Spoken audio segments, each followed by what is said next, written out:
વડોદરા આરોગ્ય ખાતું ઊંઘતું ઝડપાયું છે।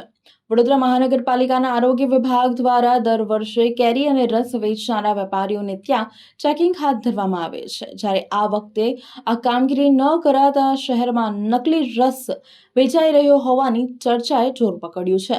રાજ્યમાં કેરીની સિઝન ચાલી રહી છે, તેવામાં હાલમાં પણ કેરી બજારમાં જોવા મળતી નથી, ત્યારે શહેરમાં મોટા પ્રમાણમાં કેરીના રસના વેચાણ કરનારા વેપારીઓ ઠેર ઠેર ઊભા રહેલા જોવા મળે છે। ત્યારે સવાલ એ થાય છે કે જ્યારે કેરી જ માર્કેટમાં આવી નથી અને મળી રહી નથી, ત્યારે અલગ અલગ પ્રકારના કેરીના રસો વેચનારા વેપારીઓ રસ ક્યાંથી લાવી રહ્યા છે, તેને લઈને આરોગ્ય વિભાગમાં કેટલાક જાગૃત નાગરિકો દ્વારા લેખિત મૌખિક અરજીઓ આપી હતી। તેમાં જણાવવામાં આવ્યું હતું કે શહેરના અનેક વેપારીઓ કેરીના રસ બનાવવા માટે પપૈયાનો ઉપયોગ કરે છે, તેમજ અન્ય પદાર્થ નાખીને કેરીનો રસ બનાવી રહ્યા છે।